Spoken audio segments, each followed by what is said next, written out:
el capítulo 15 de la confesión se llama Del arrepentimiento para vida y salvación. Hemos visto que la confesión enseña, y aquí refleja muy bien la enseñanza bíblica, que la justificación es por la fe sola. Es decir, para recibir la justificación solamente confiamos solamente en Cristo, porque Él ha muerto por nosotros en la cruz y porque su justicia y su obediencia es perfecta, se nos imputa y somos justificados, justos delante de Él. No añadimos absolutamente nada, simplemente recibimos. Pero si decimos que la justificación es por la fe sola, ¿qué hacemos con otros textos bíblicos que parecen condicionar la salvación también en el arrepentimiento? Por ejemplo, en Hechos 2, el día de Pentecostés, Pedro predica un sermón al aire libre y Dios trae convicción de pecado. Y hay gente que se acerca a Pedro y le pregunta qué debemos hacer. ¿Cómo contesta? Esto está en Hechos 2:38, texto muy conocido. Pedro contesta así: arrepentíos y bautícese cada uno de vosotros en el nombre de Jesucristo para el perdón de los pecados. Arrepentíos, dice. ¿Tiene una persona que arrepentirse para ser salvo? El arrepentimiento también es una condición para recibir la justificación delante de Dios.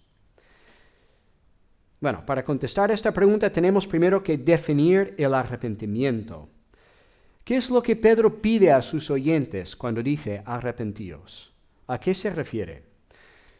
Como vimos en la última lección hablando de la fe, dijimos que la fe se puede analizar según 3 elementos que incluye. Pues el arrepentimiento también, podemos analizarlo, el arrepentimiento bíblico en el sentido de Hechos 2:38, según 3 elementos.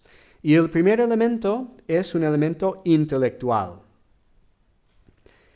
La confesión dice en el párrafo 3, el capítulo 15, el arrepentimiento para salvación es una gracia evangélica por la cual una persona a quien el Espíritu hace consciente de las múltiples maldades de su pecado.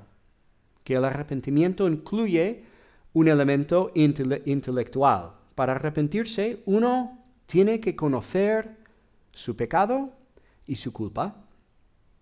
Esto puede parecer muy elemental, pero es importante.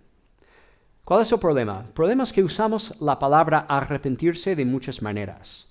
Maneras que son legítimas en el discurso cotidiano, pero no tienen necesariamente el mismo sentido que tiene en Hechos 2:38. Por ejemplo, el otro día fui a comer con un amigo y pedimos 2 platos diferentes. Y cuando vi su plato y vi mi plato, me arrepentí. Porque claro, vi el aspecto que tenía su plato, el aspecto que tenía mi plato, y cambié de parecer. ¿Este es el arrepentimiento del cual Pedro habla? No.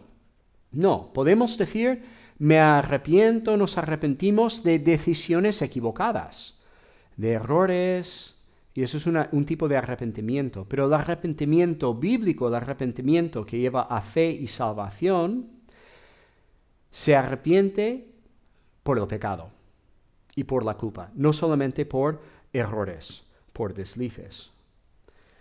El arrepentimiento para vida y salvación se arrepiente por pensamientos, decisiones, actitudes, incluso disposiciones pecaminosas.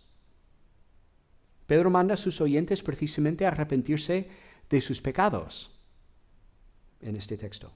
Entonces el arrepentimiento tendrá un elemento intelectual.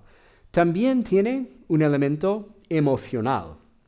El mero conocimiento del pecado no produce en sí el arrepentimiento. El arrepentimiento también tiene que ver con un cambio emocional. Debería haber tristeza. ¿Me puedes decir que soy pecador? ¿Puedo estar de acuerdo contigo? Incluso hay mucha gente hoy en día que celebra el hecho de ser pecador. ¿Qué pecador que soy? ¿Qué malo que soy? Como si fuera algo bueno. Esa gente igual tiene conocimiento de su pecado, pero lo que no tiene es tristeza. Falta tristeza. Deberíamos de corazón sabernos mal por haber pecado. Esta tristeza no puede ser de cualquier tipo. Fijaos que estamos matizando. Tenemos que matizar un poco más. La confesión cita 2 Corintios 7, el lenguaje que Pablo usa en 2 Corintios 7.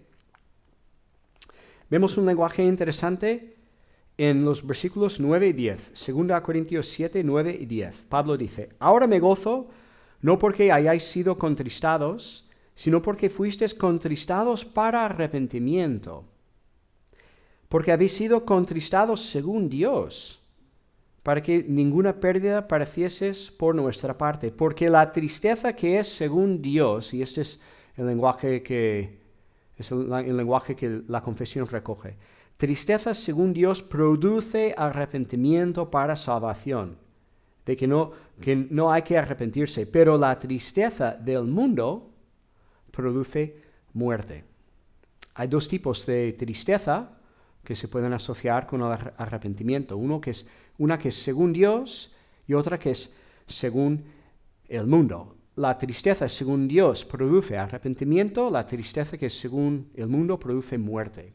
Hay un ejemplo al final del Evangelio de Mateo, dos ejemplos, dos personas, que ambos lamentan su pecado. Dos personas que ambas son tristes y se arrepientan de una manera, pero una se salva, la otra no. Judas y Pedro. Finales del Evangelio de Mateo. En Mateo 27:3 se habla de Judas, que después de traicionar a Jesús tiene remordimientos. No se queda ahí tan ancho, sino que se pone muy triste. Y el texto dice, Mateo 27:3, que arrepentido devuelve o tira las piezas de plata en el templo. Las devuelve, ¿no? Está muy triste, incluso podríamos decir que está arrepentido de alguna manera. Pero ¿qué hace después? ¿Se salva? No. Se ahorca, sí, se suicida. ¿Pedro qué? Capítulo anterior, final del capítulo 26. Pedro también traiciona a su Señor, llora amargamente, dice Mateo 26, justo al final del capítulo. Pedro también está muy triste, pero su tristeza no es según el mundo, como caso de Judas, sino que es según Dios. Porque entonces, ¿qué hace Pedro? Vuelve a Jesús buscando el perdón y recibe la reconciliación, se salva. Así que el arrepentimiento incluye tristeza, pero no de cualquier tipo. Una tristeza que es según Dios. Estar tristes por haber ofendido a Dios y luego desear la reconciliación con Él. Y esto nos lleva al tercer elemento del arrepentimiento, que es un elemento de evolución, de voluntad. Porque el arrepentimiento, como la fe, también implica una decisión. El arrepentimiento para vida y salvación requiere que tomemos una decisión, la de dejar atrás el pecado por el cual somos tristes, volver a Dios buscando perdón y con un nuevo propósito de andar delante de Él en obediencia. Decidimos dejar atrás el pecado y volvernos hacia Dios. Judas sabía que había hecho mal. ¿Qué decidió hacer? Alejarse todavía más de Dios. Pedro sabía que había hecho mal. ¿Qué decidió hacer? Volver a Jesús, buscar la reconciliación. Y sabemos luego por el trayecto de su vida con un nuevo propósito de obediencia. El arrepentimiento auténtico busca el perdón, busca la reconciliación. Incluye un lamento por haber ofendido a Dios, pero la persona arrepentida, volviendo a la confesión, a su lenguaje, párrafo 3, dice, tirando hacia el final, que la persona arrepentida ora por el perdón y las fuerzas que proceden de la gracia con el propósito y empeño, mediante la provisión del Espíritu, de andar delante de Dios para agradarle en todo. que volvemos a Dios orando, pidiendo perdón y esa capacitación para andar delante de Dios en obediencia. Os pongo un ejemplo que creo que nos puede ayudar a entender esos tres elementos del arrepentimiento. Podemos ilustrarlo con, es un tópico, que es un caso totalmente hipotético. El marido que tiene un mal día y no le habla a su esposa con el cariño debido y la esposa le envía a dormir en el sofá. ¿Vale? Que no estoy hablando de experiencia personal, digo, es caso hipotético, pero bueno, es un tópico que se comenta. El marido tendría que arrepentirse de su mal actuar hacia su esposa. Tendría que arrepentirse. ¿Qué es lo que tiene que hacer? Bueno, está ahí en el sofá y lo primero que tiene que hacer es cobrar conciencia de lo que ha hecho. No se ha equivocado simplemente. No ha sido un mero desliz, sino que ha actuado mal y lo tiene que reconocer. Si no, se quedará en el sofá. Ese es el elemento intelectual, lo tiene que reconocer. Pero reconocer que no ha actuado bien no es suficiente. No puede quedarse indiferente. Debería estar triste. Debería estar triste por lo que ha hecho. Pero claro, esto entre el segundo y el tercer elemento, ¿cómo debería ser su tristeza? Podría estar muy triste porque ahí en el sofá le duele la espalda. Podría estar muy triste por las consecuencias de lo que ha hecho. ¿Vale? Tan triste que se levanta y con las llaves coge el coche y se va a dormir en el hotel más cercano. Como Judas. Tristeza, pero tristeza según el mundo, que le aleja precisamente de la persona con la cual necesita reconciliarse. O en cambio, podría estar de corazón realmente triste por haber dañado a su esposa. Y entonces sube a la habitación y dice, sé que he actuado mal. Estoy triste, me sabe mal por lo que he hecho. ¿Por qué? Porque te he ofendido. Quiero que me perdones y intentaré que no pase más. Cuando tenga esta confesión delante de su esposa, entonces sí que está arrepentido. Y el ser humano delante de Dios también. Podemos definir el arrepentimiento de esta manera. El arrepentimiento de vida y salvación es una tristeza sincera por haber pecado contra Dios y haberle ofendido. Es personal. Tiene que ver con haber ofendido a Dios y el propósito de caminar nuevamente delante de Dios en obediencia. Esto es una gracia, ¿verdad? La confesión lo dice. Eso es un don. La fe es un don. Dios nos tiene que dar la capacidad de creer, pues nos tiene que dar también la capacidad para arrepentirnos, porque según nuestro pecado, lo último que queremos hacer es reconocer que somos pecadores, pensar en Dios, acercarnos a Dios. Hace falta que Dios nos cambie. Tiene que capacitarnos, cambiar nuestros corazones para que podamos arrepentirnos de la manera bíblica que estamos viendo. Ahora, volvemos a la pregunta del principio. ¿Es necesario arrepentirse para ser salvo? ¿Es necesario? La respuesta es sí, pero como buenos teólogos que somos, tenemos que matizar. Vamos a matizar un poco. En primer lugar, el arrepentimiento no forma de ninguna manera parte de la base de merecimientos para la justificación. El arrepentimiento no te hace digno de que Dios te acepte. No. Somos dignos solamente porque Cristo fue digno en nuestro lugar. Lenguaje de Pablo, ¿no? Filipenses 3. Pablo quería ser hallado delante de Dios no según su propia justicia, sino según la justicia que es de Dios, que se recibe por la fe, que viene de Dios, es un regalo. Y Pablo no contaba su arrepentimiento como merecimiento que le permitiría acercarse a Dios. No, el arrepentimiento no forma base, de ninguna manera, parte de la base de nuestra justificación. Ahora bien, maticemos un poco más. El arrepentimiento tampoco es un instrumento por medio del cual recibimos la justificación. No es un instrumento por medio del cual recibimos los beneficios de Cristo. La Biblia dice, lo que no vas a ver en la Biblia, no vas a encontrar ningún texto que dice, justificados pues por medio del arrepentimiento. La justificación, cuando se habla con este sintagma preposicional, siempre por medio de la fe, siempre. Por medio del arrepentimiento, no. Y es así porque la fe es la única actitud humana que le dice a Dios precisamente, yo no puedo. No se trata de mí, necesito que tú me lo des. Ese don, ese regalo de justicia. Es la fe, que es como la mano vacía del mendigo que recibe el don de Dios. La fe es la única actitud que comunica esa disposición. El arrepentimiento no. No es que el arrepentimiento sea una obra de mérito tampoco, pero es diferente. Solamente la fe abraza a Jesús. Entonces, ¿en qué sentido es necesario el arrepentimiento para la salvación?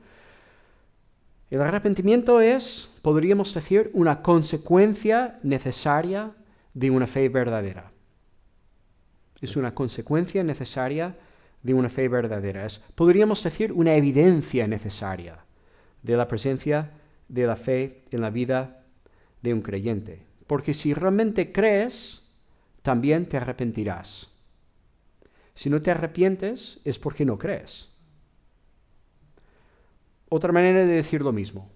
La justificación es por la fe sola, pero no una fe que está sola. ¿Lo entendéis, no? Esa distinción. La fe necesariamente, si es auténtica, va acompañada por ciertas evidencias y entre ellas el arrepentimiento. Y eso no es difícil de entender, ¿no? Por ejemplo, ¿qué tipo de fe tendría una persona que no está triste por haber ofendido a Dios? ¿Qué tipo de fe podría tener una persona que no busca la reconciliación con Dios? ¿Qué tipo de fe podría tener una persona que no desea dejar atrás su pecado? ¿Qué clase de fe? Esa clase de fe no es nada más que un seguro de incendios, ¿no? Como una red de seguridad para no ir al infierno, ¿no? Y esto es también la tristeza según el mundo, quizás por las consecuencias del pecado. La fe que no le importa su pecado, realmente lo único que quiere hacer es escaparse de las consecuencias de su pecado. Pero no se acerca a Dios por amor a Él, por querer estar con Él, por querer estar reconciliado con Él. Y esto no es una fe verdadera. En cambio, la fe verdadera siempre va acompañada de este reconocimiento del pecado, esta tristeza según Dios y esta decisión de volver a Él con un nuevo propósito de obedecer. A modo de conclusión, pues la confesión que estamos estudiando tiene más de 300 años, pero resulta muy actual, aún hoy en día, en el siglo XXI. Lo digo porque necesitamos, a mi modo de ver, recuperar esta doctrina del arrepentimiento, porque hay mucha gente en nuestras iglesias, quizás que vienen cada domingo, que no tienen mucha conciencia de su pecado. Gente que no tiene tristeza por haber ofendido a Dios, y tristemente gente que no han vuelto a Dios buscando el perdón. Mucha gente en las iglesias que no está arrepentida. ¿Por qué? Bueno, en último término, eso tiene que ver con la voluntad de Dios, porque remontamos de nuevo a la predestinación y la gracia soberana. El arrepentimiento también es una gracia, y si Dios no obra en tu corazón, pues no te puedes arrepentir. Depende al final de Dios, pero Dios obra usando medios. Y somos nosotros los responsables de predicar todo el consejo de Dios, todo, incluyendo el arrepentimiento. Déjame decir una cosa más. En nuestras iglesias queremos predicar el arrepentimiento. Insistamos que el arrepentimiento no es solamente para los no creyentes. Que está claro, el no creyente tiene que arrepentirse por primera vez. Pero el arrepentimiento no termina en el día de tu conversión. Igual que la fe, tienes que seguir confiando hasta el final. Pues ¿sabes qué? Sigues pecando a pesar de la nueva vida en ti, ¿no? Sigues pecando hasta llegar al cielo. Entonces tienes que seguir arrepintiéndote, ¿no? Debemos, dice la confesión, arrepentirnos de todos nuestros pecados. Cobremos conciencia de los pecados que seguimos cometiendo que el Señor nos dé también tristeza, que es según Él, y que obre en nosotros un nuevo propósito de seguirle en obediencia.